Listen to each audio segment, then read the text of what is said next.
Hey everybody, this is Muffin with the Daily Biker Podcast. Just here to let y'all know the opinions and ideas expressed in this show are those of the hosts and their guests, not to be confused with their partners and sponsors.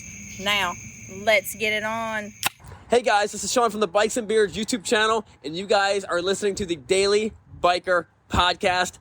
You're gonna love it. We're going to get this thing going. My name is Marcus Kilgore. This is the Daily Biker Podcast presented to you by White Lightning Harley-Davidson. We are here on the sales floor in the White Lightning Harley-Davidson studio, and today I have my very best, goodest friend, Lewis Bell. Yo. You're going to have to raise your head up when you talk now, bro. You can't be doodling. Is this better? That's much better. That's much better. All right, so on this podcast, the things that we're going to be talking about, this is literally, so we're going to come to y'all with topics. If y'all have topics, we're going to get stuff set up where you can send us messages via Instagram and via Facebook to let us know topics that you might want us to discuss. Today, though, we are going to be getting into the beginning of riding a motorcycle. Most everybody that's going to be listening to this podcast that rides, obviously they started somewhere. I started a little bit later than you. I mean, how old were you when you started? I think I got my first bike when I was about 5. 5 years old. 5 years old is substantially younger than I was. I think I was 14 when I bought my scooter. I had a Honda, I can't even think of what it's called, a little express scooter, little orange Honda scooter with a basket. 50cc two-stroke. I bought it. Okay, so I bought it. I can't remember what that is. I bought it for $40. It hadn't ran in years, and it was sitting in a good friend of mine's basement. And I can't remember if it was his or his brother's or something like that. Anyways, it had not ran in years, and we got it for $40. And took it down to the Honda shop at the time, which I can't think of exactly what it was called. It was the Griffith family at that time, though. And got it running. It was like $120 to get it running. My brothers really didn't like me very much because we weren't allowed to have those types of things then. But I paid for it myself, so Mom and Dad couldn't do a whole lot of arguing. First major purchase. First major purchase. This is what I had. That's just like a Google image picture of it. NC50 Express. Yeah. Okay. So it was interesting. But one of the big reasons I want to get with you on this is because your wife has now been riding for... This August will be 2 years. Okay, so this August will be 2 years. And she went to the class. She went to the motorcycle endorsement class and took that class. But I know before that class, she wanted to go through some basic stuff with you, and she got riding. You put her on, they call it a Shadow, or is it just the VLX? It's the VLX Honda Shadow. Bought a 07 model. Yeah. The reason I bought that bike is because I had a little bit of experience on that bike when I was probably about 14 years old. Yeah. My mom, it was her first bike. She had a 1997 identical bike with the exception of the color. And I remember as a 14-year-old how easy it was to ride. So I went out searching for that bike. They'd made it from about 1985 to 2009. So I knew parts were going to be plentiful. And I knew that there was probably going to be some good deals out there. And, of course, I found one actually at a dealership. And right away, as soon as she got on it, of course, she was psyched about it. Everything that I thought about that bike and the reasons why I bought it and the reasons why I thought that it would be a good first bike for her, I got lucky. I was absolutely correct. It checked all the boxes as far as the seat height, the power that it had. It was a V-twin, so... And of course, you're comparing that seat height because she's like, what, an inch taller than you are? Yeah, probably about 3 feet taller than I am. Little Papa Smurf. But it was perfect. Like I said, checked all the boxes.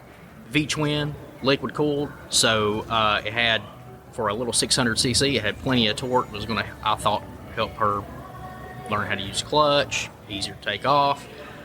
And yeah, she took to it like she had been doing it for years. The first day that we had her out on the bike, learning the clutch and the friction zone and everything, she rode it that day. She rode it a lot that day. Yeah. Up and down a little road that not a whole lot of traffic on. It was perfect for it. And of course, in what was it, less than 6 months? So it was that fall. We started in August, and then I'm going to say by the next spring, she was already up to a Softail standard. Yeah. Which was a perfect transition. How it worked out. So I bought her that bike with the intention. I could have gone a lot of different directions. I could have gone with the 125 that Suzuki makes, the 125 or 250 Boulevard.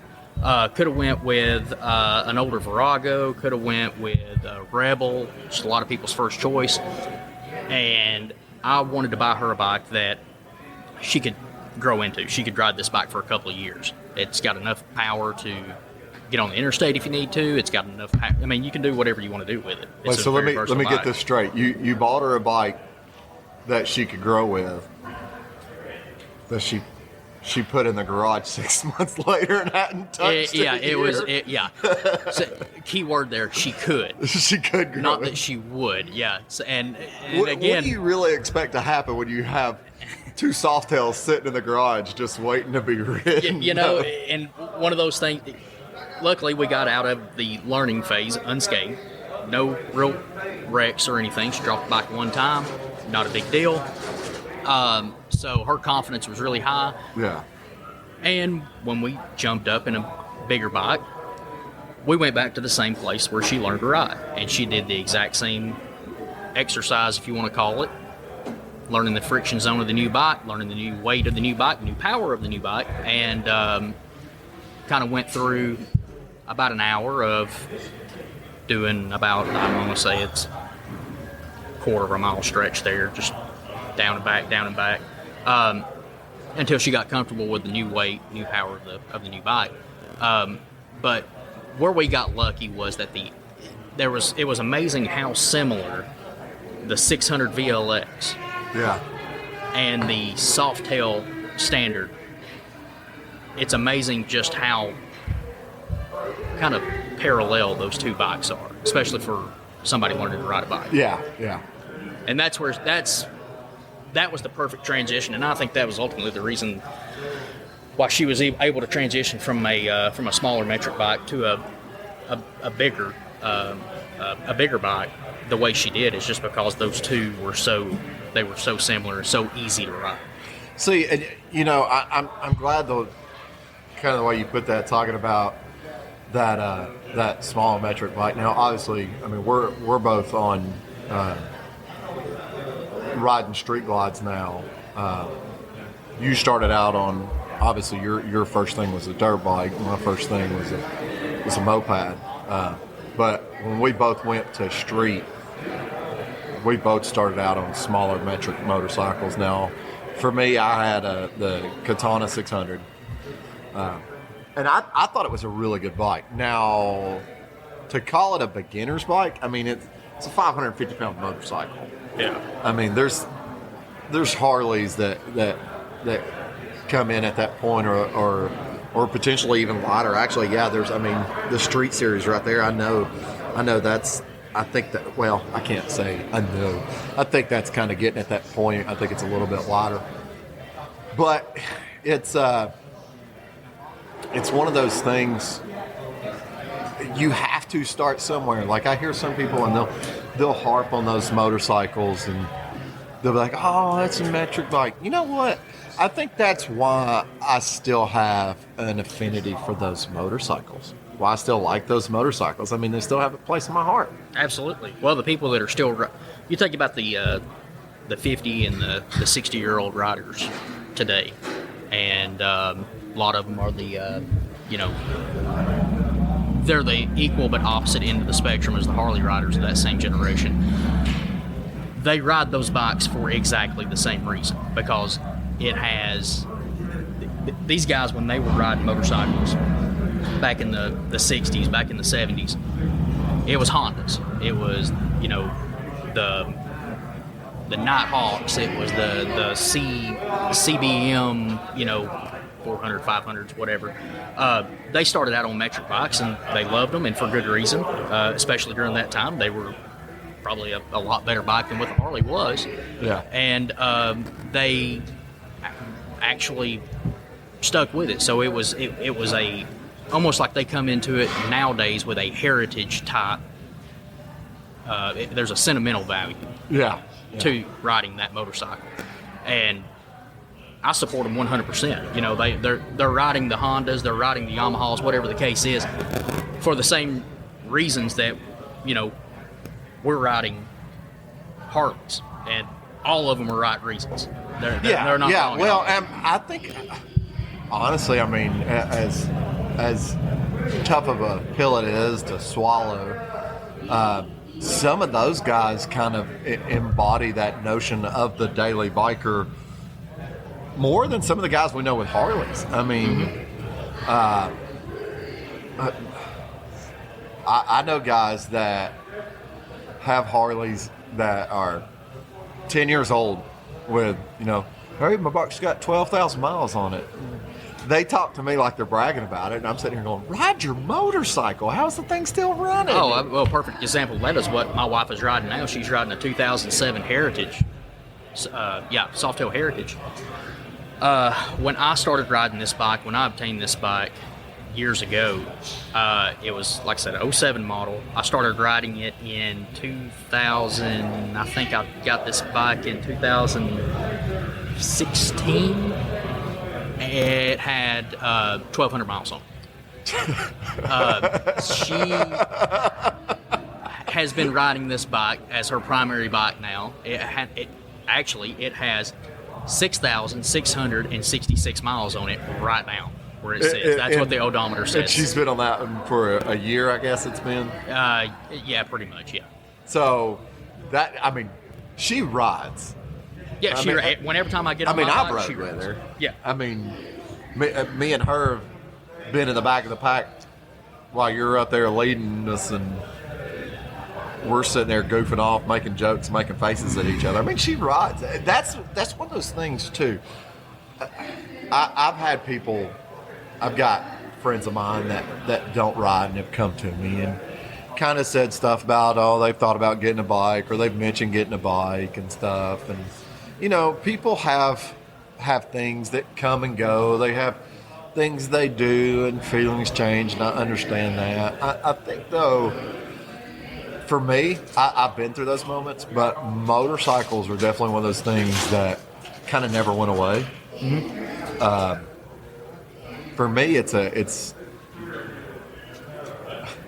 I almost look at it like, it's transportation.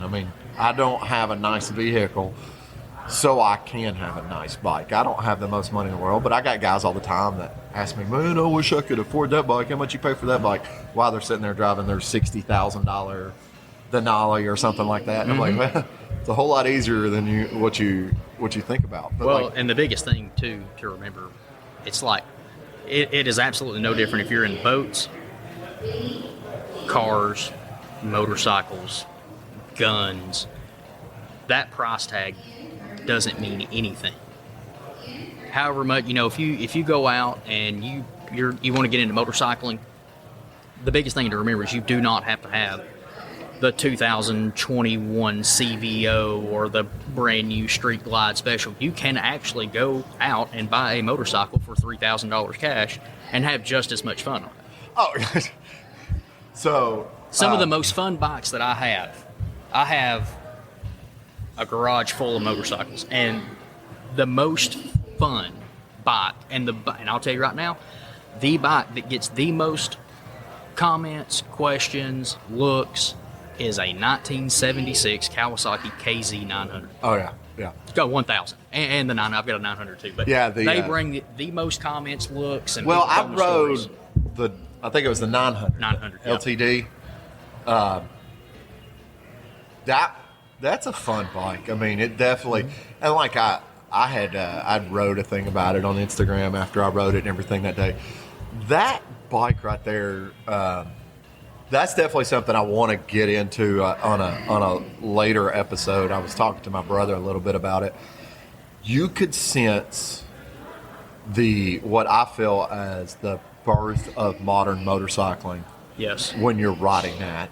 Is it carbureted? Yes. Did it have a kickstart on it? Yes. But it also had an electric start. But there's just that generation of bikes that I think a lot of people our age kind of started on, or kind of first fell in love with motorcycles. I mean, for me, it was Chips. So obviously the first bike I was falling in love with was the Kawasaki California police bikes and everything. And me and my buddy Christopher used to ride our bicycles around the neighborhood like we were Chips, riding right next to each other and everything. And that's kind of what got me into that, got me feeling that way and falling in love with that. And like I said, there's some people that they ride all the time. They 10, 15, 20,000 miles a year on these metric motorcycles. And I think a lot of that has to do with not necessarily how much they want to put into what some people recognize as a hobby, but how much they can put into it. Yeah. For some of those guys, it's everything they have. Mm-hmm. And I mean, and I don't hound on that. And I think there is too many people that hound on that. But it's all about riding. Well, and it's like those motorcycles. Got them from the same owner. God had them since they were brand new. And again, they get the most comments, the most looks, the most appreciation across the board out of everything that I have. I bought those bikes for $1,500 a piece. Yeah. I have less than $2,000 in each of them. Oh yeah. So $2,000. That's the purchase price and the tires, and a little bit of carb work that all of them are going to need. Yeah. And I mean that's not $2,000. Yeah. And you have a very, very, very fun bike. Yeah, I mean, that's one of the big things about it. And you can get into motorcycling and riding for not a lot of money. I mean, you can buy some nice bikes, some decent bikes for not a lot of money. The Softail Standard that your wife first rode on, just to put it out there, you had it as essentially a maintenance item for a gentleman. You were maintaining it, keeping it running. Yeah, I was basically the manager caretaker of his fleet that this guy never rode, which happens with a lot of Harleys. A lot of guys will have them, and they like to have them just so I think they can say that they have one. And, due to time or whatever, they just don't ride them. The reason I bring that up is, so that motorcycle, when it ended up selling, sold to a gentleman that's now kind of a friend of ours. We bring him in. We've rode with him several times. He bought a bike that was in good running condition, had been completely gone through. It had new tires on it. And then he bought it, and he got a set of bars put on there, got a little bit forward control put on there, just to kind of make the bike more his own, which I 100% support. I mean, my bike didn't leave the dealership before it had about $6,000 worth of parts thrown at it. Yeah. But I think he's in it for less than $5,000? Yeah, so he's got, I think, I can't remember, and I'm not going to say. And he's on a Harley. He's for on less than $5,000. He's on a nice bike. 1,500 cc. What is it? The 88 cubic inch, whatever was on there. Yeah. So he is in a twin cam bike that is mint condition, new tires, no problems at all. By the time he's got his handlebars and everything on it, he's in it at 5,500 and some change, maybe something like that. I can't remember exactly what he paid for it. But here's the biggest thing, and you see this. This is not an oddity. You see this a lot, especially when you're starting talking about the motorcycle market. That bike had less than 10,000 miles on it. It is a 2000 model, 2000 or 2001. I can't remember. So he's essentially got a full size Harley. Yeah. That's brand new for I'm gonna throw it out there, less than $6,000 by the time it's all said and done. Yeah. Well, I mean, you know, bring up Dexter. I mean, we had a buddy, Dexter, for those of y'all that might be listening. Dexter, unfortunately, passed away. But Dexter was a great guy. And you never knew what he was going to show up with. But did you see that Dyna that he showed up with that he bought for mint. $4,000? Yeah, it was mint. It had like 20,000 miles on it, but it was like, when he shows up on that bike, he's like, yeah, I got $4,000 in it. And I was like, you want to sell it? Yeah. Well, and those kind of bikes there, you know, talking about the standard, talking about I think that was like Dexter's an 07. lowrider. Yeah, it probably was. Those are, and you know, the topic of discussion today is talking about getting into riding. Those are great second motorcycles. Yeah. They are great second motorcycles. You will not grow out of them. You won't have a lot of money in them. And the thing is it gives you time. That bike will give you a couple of years to figure out where your hobby is going. You've learned to ride now. You're doing longer rides. You're maybe doing an overnight stay or something, you know, doing the Tail of the Dragon, or maybe going up to Gatlinburg, something like that, so you can pile your stuff on. You can even take somebody with you if you want to. You know, you are going to be kind of limited versus, you know, your baggers and stuff, but you now have a couple of years to figure out where your hobby's going. What do you want? Do you want to stay where you're at now? Are you going for performance? Are you going for touring? Or do you want to just have something that's a bar hopper that looks cool? Yeah. That gives you time and possibly even a platform to figure out which direction your hobby is going. And in the motorcycle industry, it can go 1,000 different ways. So, like I said, that is a great second bike. One thing that I would say to people out there that are learning to ride, and this is going to pertain mostly to the guys, a Dyna is not a good learning bike. An FXR, regardless of the price, is not a good learning bike. A Sportster is teetering on the edge.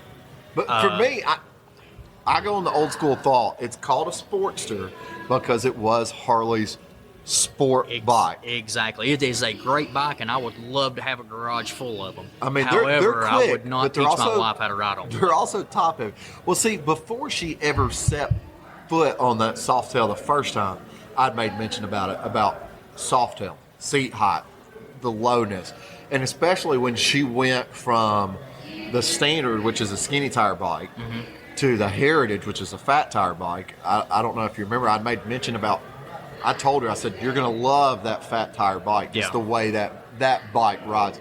And I think that's why a lot of the smaller metric bikes, when you talk about getting in, you know, was it the Savage and the Savage, and the V-Star 650, you can get those with a skinnier tire. Yeah. But you still see a lot of them that are running, you know, 130, 140 front ends. So it's a little bit wider. And I would even step it down to a 120. Now, I went up to a 21 on mine, and I had to go to a little bit narrower tires, so I'm running a 120. But like that Softail, it was like I think a 90. I think it's like a 90-90-21. It's a super skinny. It's like a bicycle tire. Yeah, what was funny is her the front tire on the Softail being so small, and it was probably wider on the 600. But what I thought was funny was the when I had new tires put on her Honda, her back tire was 10 millimeters smaller than the one that was on my freaking Street Glide. Well, you know, talking about the Sportsters, like not starting on Sportsters. I mean, we've got a whole set of Sportsters. But it's like, you know, I look up right here.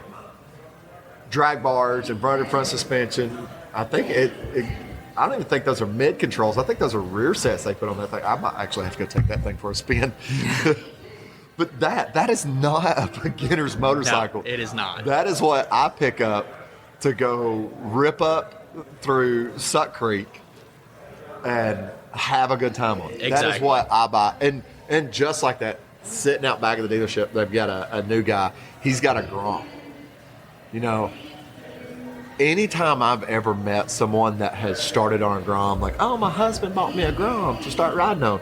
Yeah, well, your husband also has a bigger bike, and when you're at work, your husband's out riding around the neighborhood on that Grom. My wife would love to have a Grom, and I will not buy one. And it has nothing to do with the quality, the type of bike. I'm afraid to be called on it or anything, because I would love to have one. I have been riding too long and have gained way too much confidence to get on one of those, because I know exactly what's going to happen. You're going to be an idiot. I will be in the hospital within the first 5 miles. You're going to be riding wheelies down the road. Riding wheelies. So your only two options are jail or hospital. Well, and that's Yeah. the thing. Most everybody that I know that has a Grom, I would love to have one. That is a toy bike for them. It is a toy bike, yes. I honestly, right offhand, I could not name anybody that I know that has a Grom personally. Not saying they're not out there, but personally, I don't know anybody that owns a Grom that does not own another motorcycle. Well, that was a second purchase. It's a bike. second motor. It is, like you said, a toy. It is the same equivalent of somebody having a motocross bike. It is a toy. There's no transportation. I mean, I say that. I understand that you could use that for transportation if you live in the right setting. But here, we're in Chattanooga, Tennessee. Unless you're just commuting around downtown, I don't suggest that you do a Grom for either long rides or transportation back and forth to work, especially if you live out in the county. Yeah, I mean, that 25 miles from your house to downtown might be a little bit of a ride. It's going to be rough. And also, too, it is very hard to mitigate traffic on the highways with that thing. And which brings me back to, why did I buy the 600 versus the Savage, the Rebel? The power. I wanted, the power was manageable. It was there, but if you didn't use it, you didn't have to. The problem is, if you're on a budget and you buy this Grom, which is going to cost you about double, maybe a little less than double what I paid for this 600, you're kind of pigeonholing yourself there in a situation where you have this, you got a brand new bike, but it's not useful, and you are going to grow out of it immediately. Yeah. And this bike is not going to ride like your next bike, whether it be a sport bike, the naked type bikes, or maybe even your cruisers, like your Softails, your Honda Shadows. You're not setting yourself up. It's going to be a big learning curve there. Yeah. Well, so let me ask you this, because you started out motocross. Yeah. What would you say to someone that might be, my brother? You've met my brother. Mm-hmm. He's 6'1". On a good day, he might hit 150.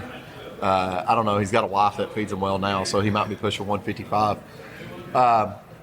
What do you say to someone like him that goes, I'm going to buy a motorcycle.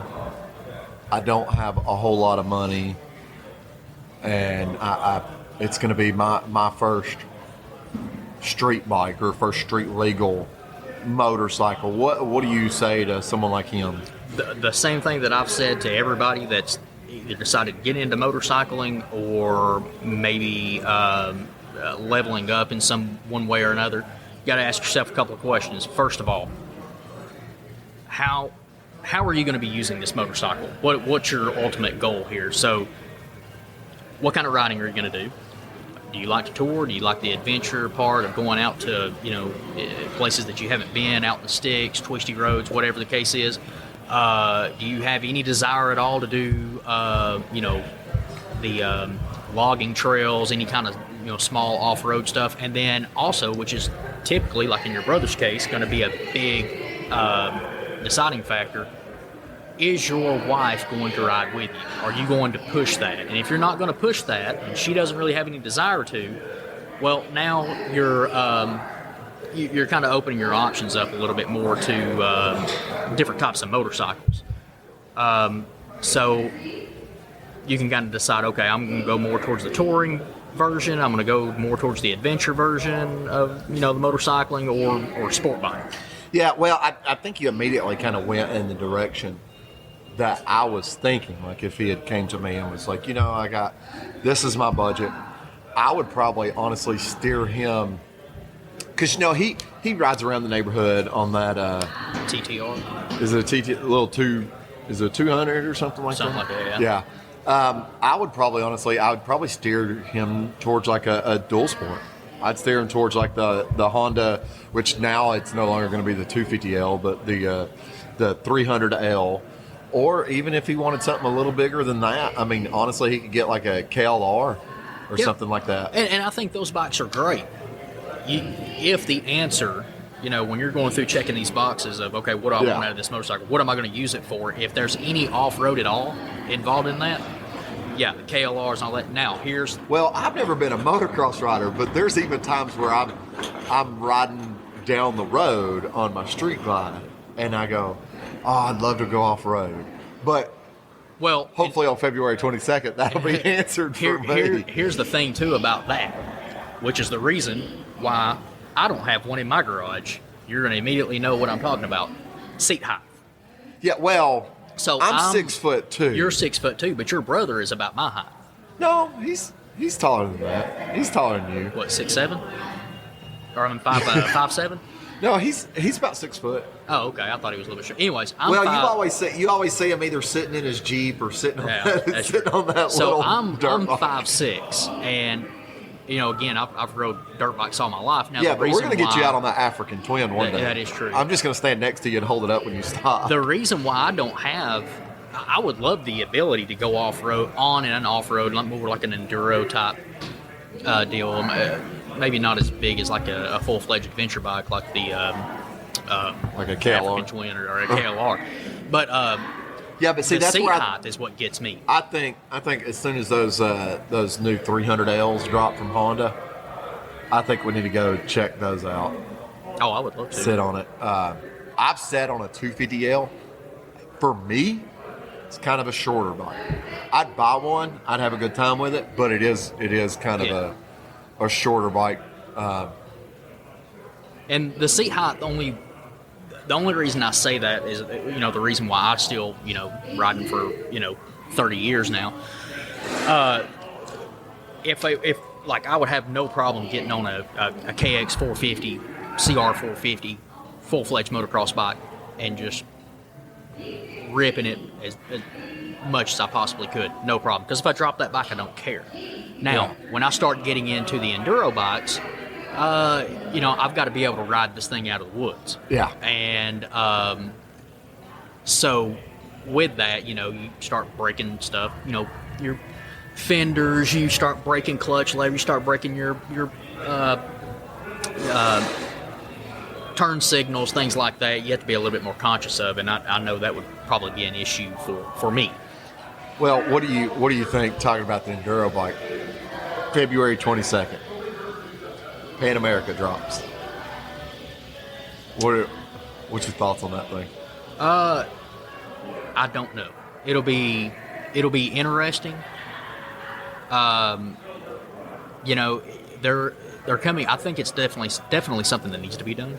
I think they do need to have a bike in that market and kind of expand in that market a little bit, because there are a lot of guys that love the enduro that market. bikes. I mean, I can't speak for the rest of the country.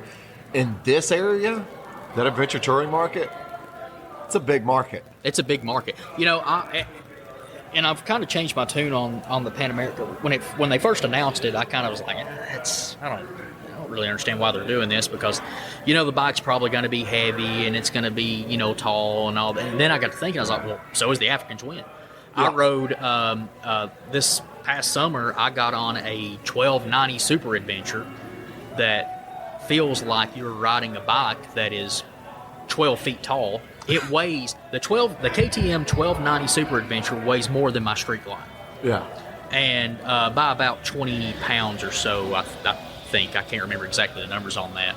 So, being the top tier manufacturers that have been dominating that corner of the market for years, it kind of changed my tune on Harley and the Pan America, because I think it's not going to be any heavier or any taller than the bikes that are already out there dominating that market. Yeah. I think I'm excited about it. I really like those motorcycles, and I'm excited to see what it potentially brings. Well, and I hope it brings that market, those guys that ride those bikes, that They don't want a bagger. They don't want a sport bike. They don't want, torque. It's going to bring those people into the brand, and I hope it takes off and is a real success. I really do.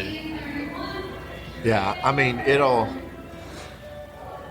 be something that'll be definitely interested. I think I'm just more interested in riding it. I mean, for a long time, I've wanted a second motorcycle. And I think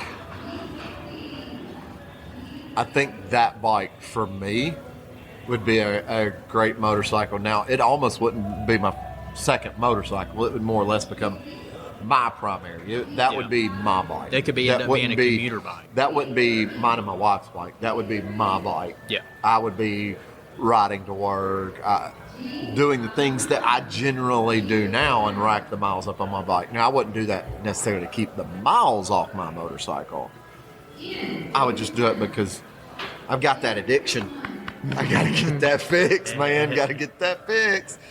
But, getting back into the starting, people getting into riding,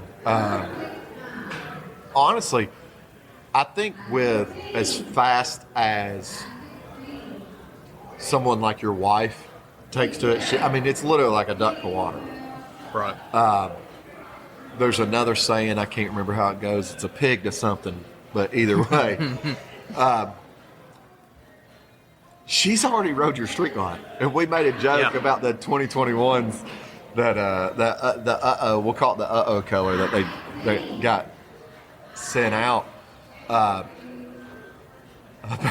what would your wife say if you brought it home? You said she'd jump on it, take off, jump on it and ride it. Yeah. So, but see, that's one of those things too, actually, that gets me thinking. You were on a Road King. Mm-hmm. Let's let the train go by again real quick. They're getting the parts out there. They're having to restock. So,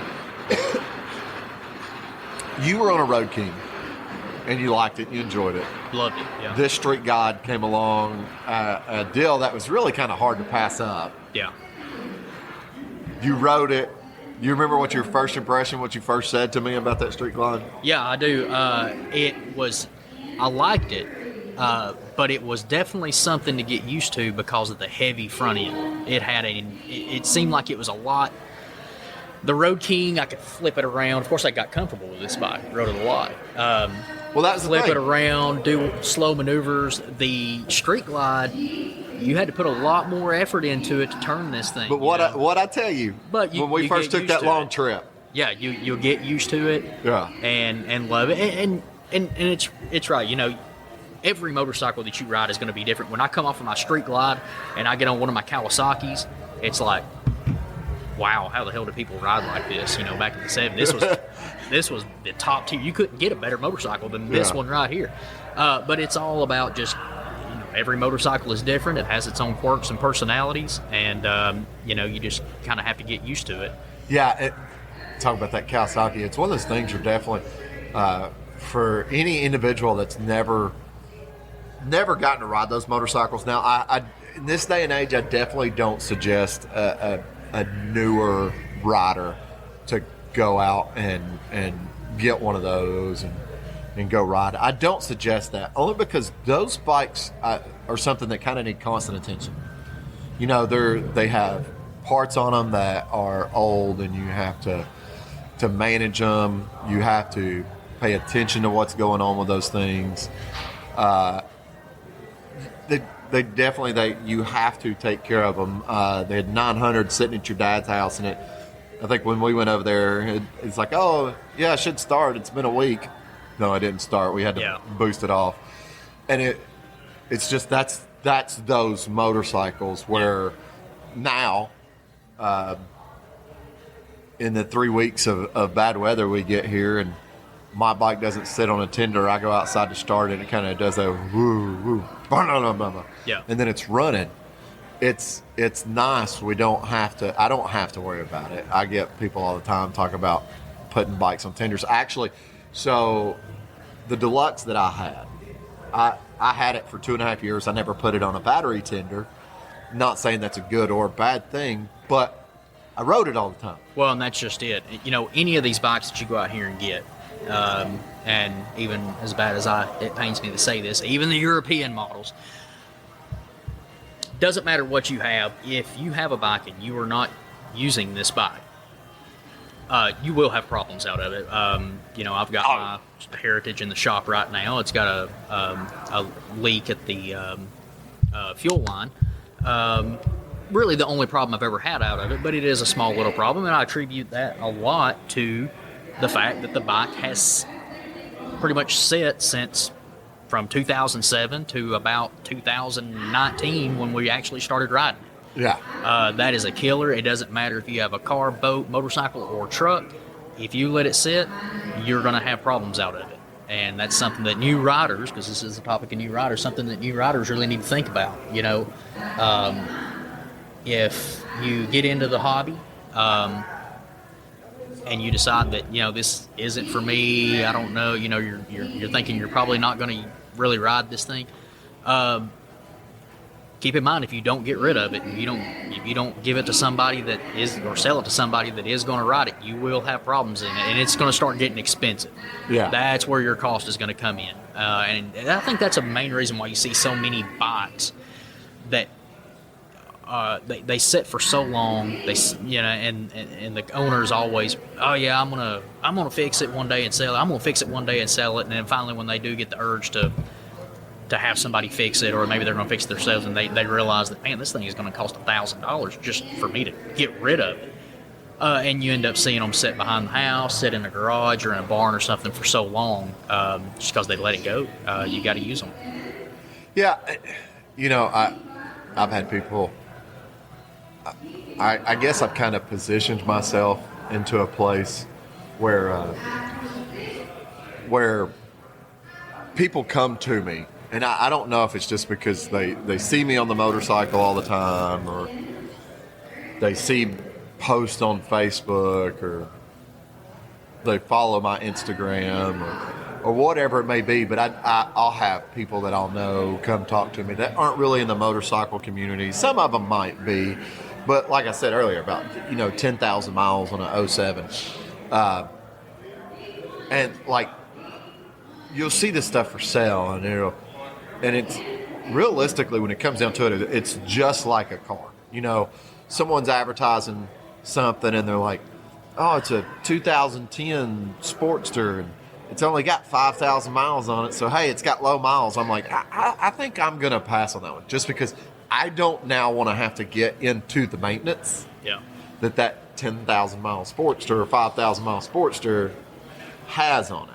Yeah, and I think going with the Harley line, just because of the they are kind of a primitive design. There's not a whole lot to them, and they're overall probably the most reliable bikes that you could buy.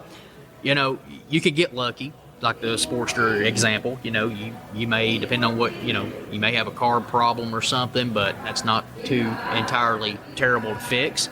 And there's not a whole lot that can go wrong. There's a lot of little stuff that may, like for my Softail, with the fuel line leaking.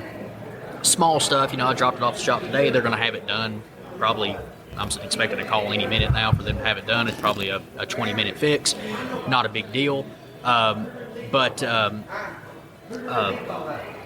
my experience, especially in the southeast where we're at, I have yet to see, at least for sale, what I would consider a high mileage bike.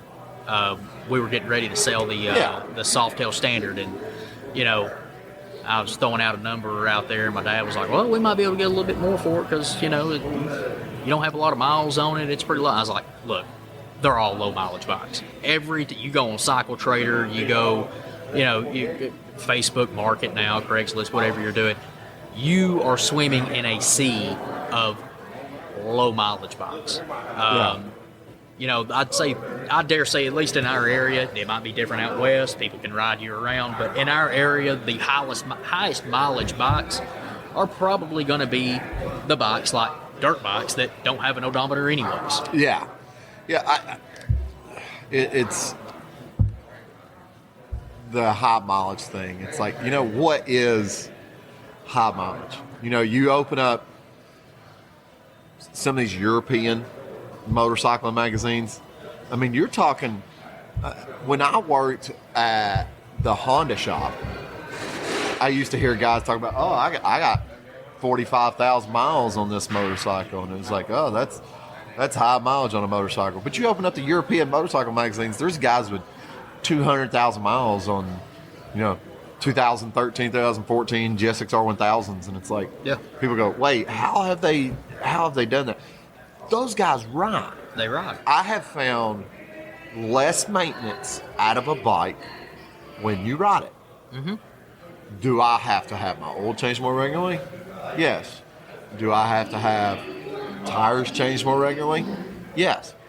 But I'm going to tell you now, if you have a bike that's 5 years old and it's had the same tires on it for the past 5 years, I don't care if you still have 50% of tread. You need to be going out and changing the tires on that motorcycle anyways. Oh, God, yeah. Yeah, absolutely. and across the board, you're going to have more problems out of a machine that you don't use. And like I said, it doesn't matter, boats, cars, motorcycles, trucks, whatever the case is. If you don't use it, it's going to start costing you money. Now, kind of going back to, learning how to ride and what people, they're getting into the sport. Once you've checked the boxes and you figure out what motorcycle is going to fit your need, remember that your first bike does not have to meet all those requirements and probably should. Well, and I don't think your first bike has to be necessarily something super small either, though. It shouldn't be, no. And that's why I think the Sportster kind of has a little bit of a bad rap. You talk to some guys and they go, a Sportster beginning bike. Well, why is it a beginner bike? And you hear people go, well, it's only an 883 or it's only a 1200. And I'm like, that does not make something a beginner's motorcycle. Absolutely not. Because my 550-pound Suzuki Katana 600 could outrun a 1500 Nomad of the day. Mm-hmm. Just because that was a 600 did not make that a beginner's bike. No. And the Sportster is one of those things I don't think is necessarily a beginner's bike. Now, to anybody that has maybe some motocross experience or something like that, is looking into getting riding, if you've got some riding experience, whether it's on the dirt or on the road ripping up around your neighborhood, or you have a supermoto and you're flying around town and you're wanting to buy a designated street bike and it's going to be your first designated street bike, buy a Sportster. Absolutely. I have no issues with that. The Sportster But don't buy it for your 5'4" wife because it's only 800 cc's and you own her on a Harley. That's a horrible choice. Go out and buy you. Shoot, what is it? Carrie just bought a new Slim. Okay, mm-hmm. Carrie's like 5.5 feet tall. Now, Carrie, I've seen also riding bikes with 16-inch 8s on it, so it's not like she can't ride. Right. But that is, if you got the money and you want to flash it and you want to get your wife on a great first bike, a Heritage, a Deluxe, a Softail Slim. Yeah, their first primary bike, and those bikes, and I guess you need to differentiate the bike you learn to ride on doesn't necessarily have to be your first official motorcycle. Just like my wife's, her first bike was the VLX 600, and she could have, and the plan is to have that as her first bike. It turned out it ended up being the bike she was going to learn on, and then I still have it for whatever reason. I need to get rid of it, but her first bike was essentially the Softail standard. So once she learned how to ride, I tell you, the old Softails, I have yet to ride a new Softail. That Softail Heritage is the 07, you got to go out and ride the new Softails. The 07 Softail Heritage I can speak for, and even the older, and I forgot about this, the Fat Boy she was on for a month or so. Yeah. The easiest to ride bikes on the market, and I've rode them all, probably with the exception of the brand new Softail line. I've pretty much got experience in them all.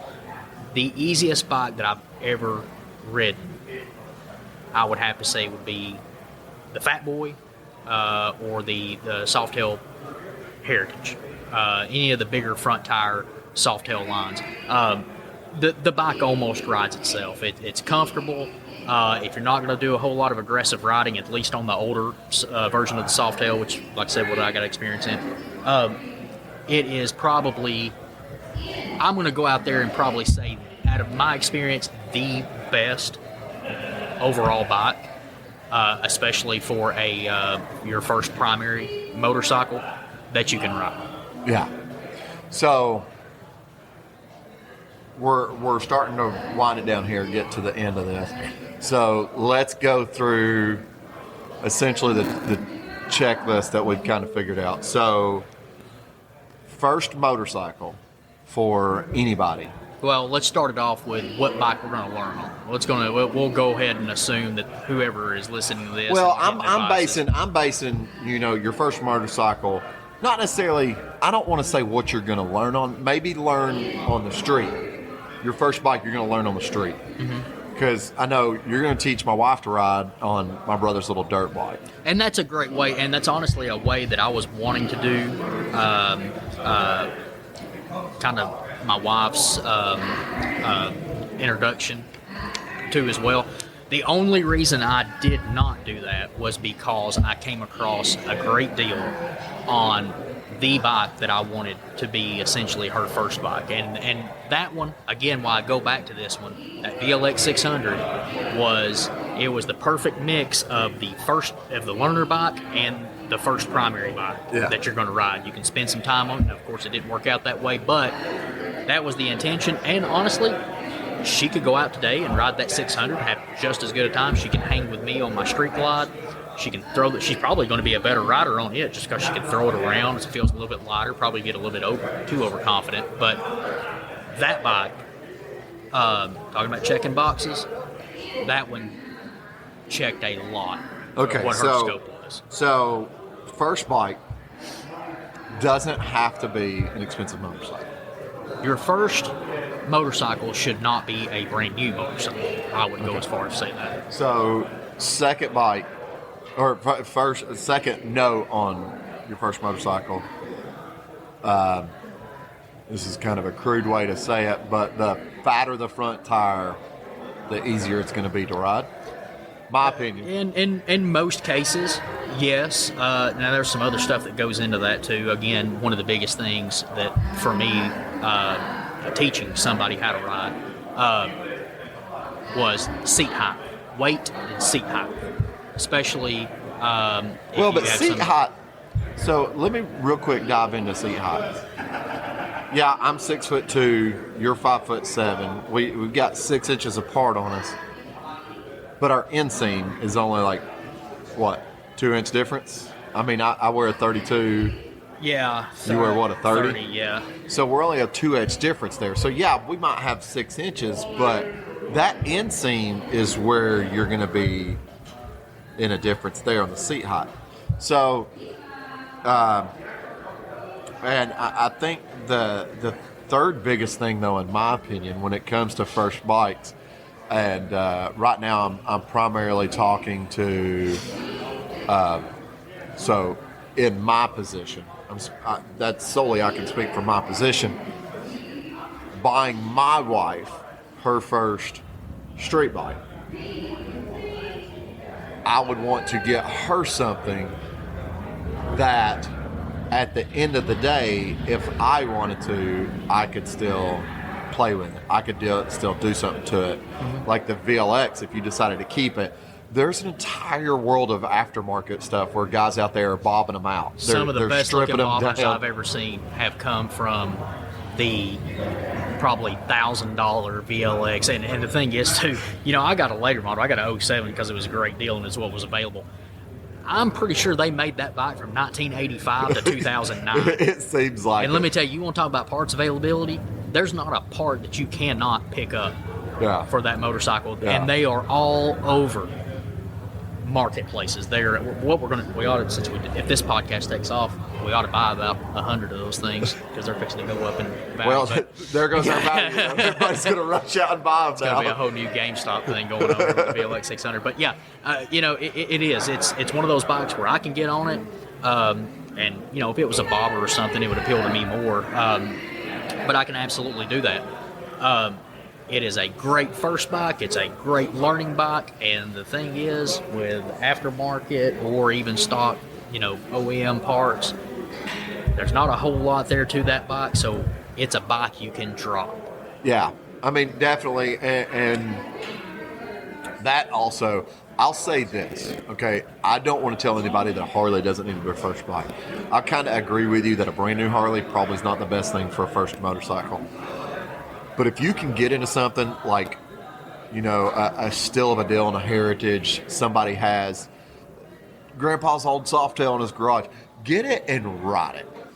Low mileage bikes, though, are not something that I would go seeking out just because they have so many things that you have to take care of. The Fat Boy being a great example, because that bike was just a display at a clothing store for so long. That whole bike had to be disassembled. And that bike was, again, it was kind of like, hey, a guy that I'm acquainted with, he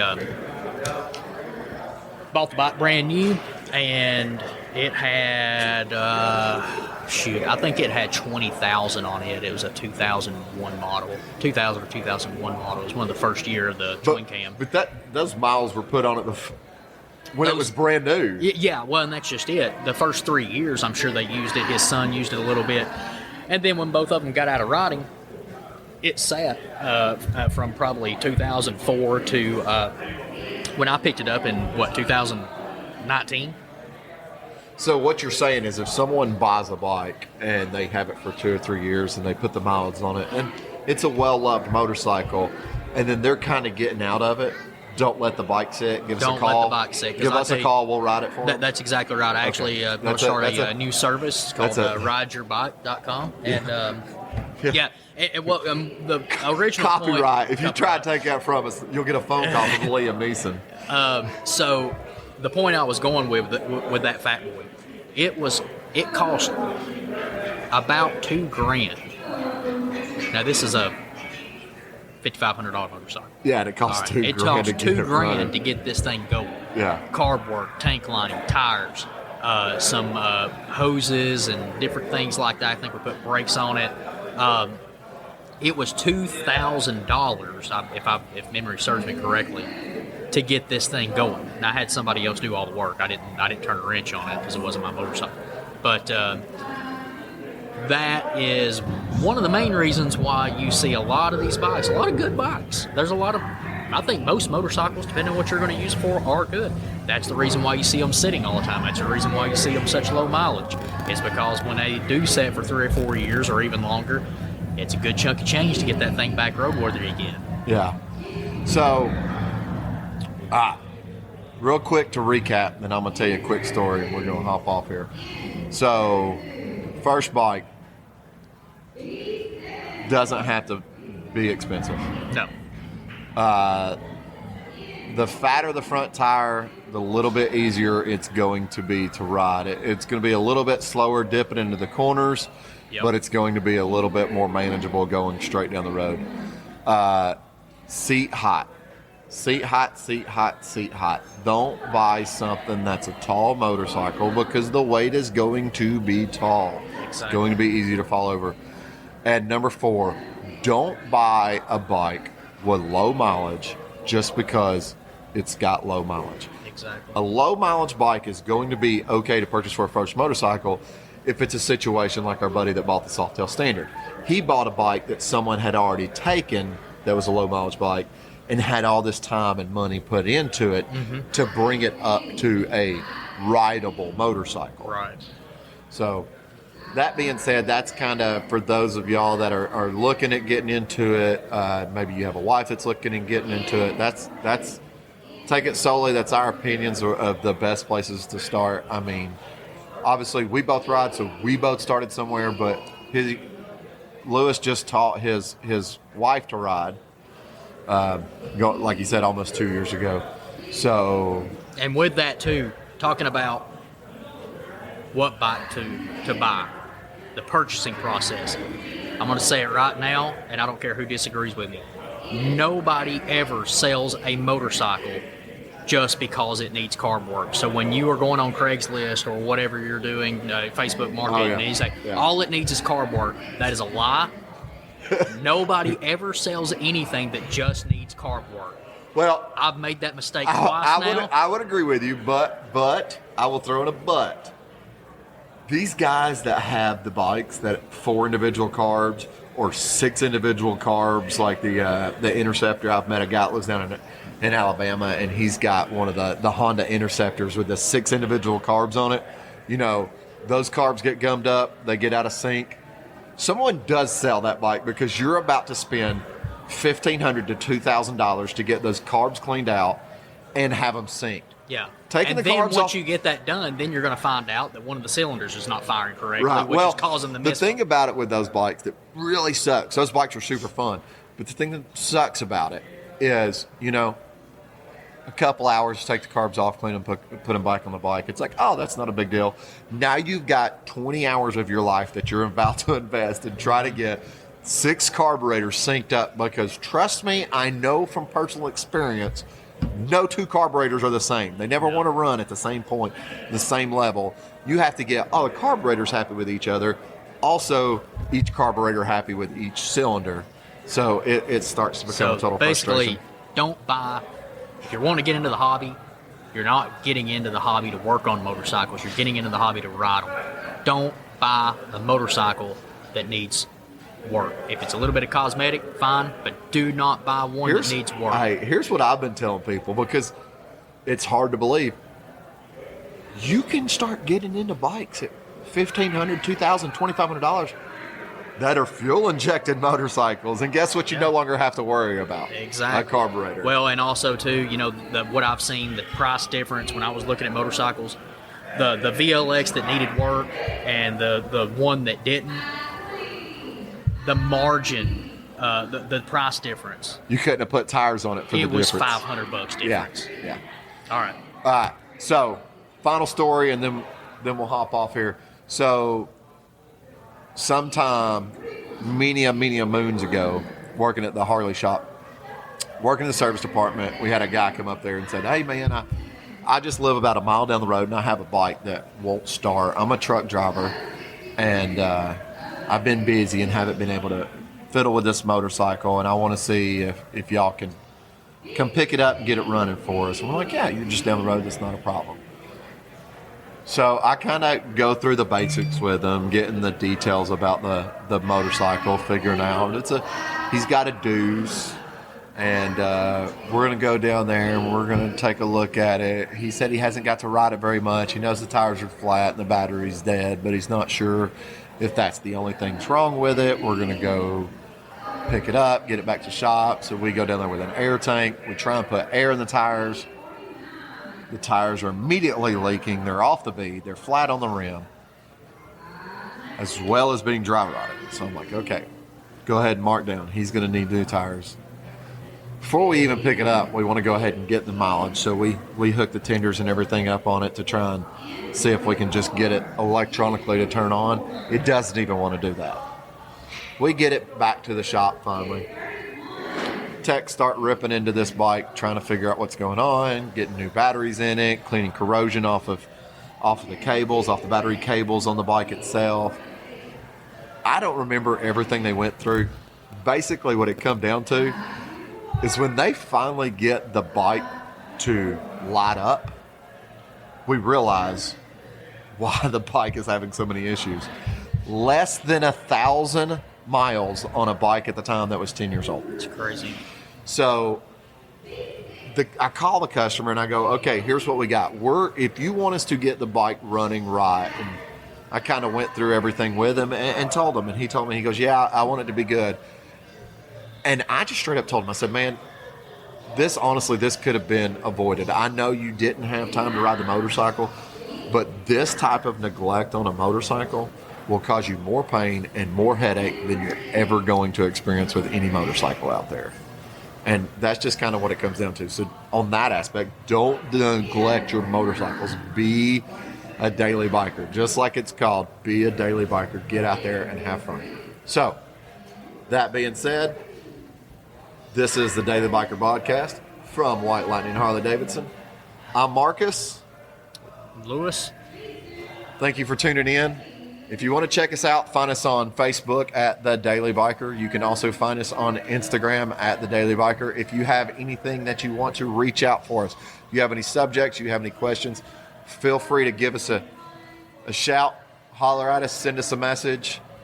Come up to White Lightning Harley Davidson.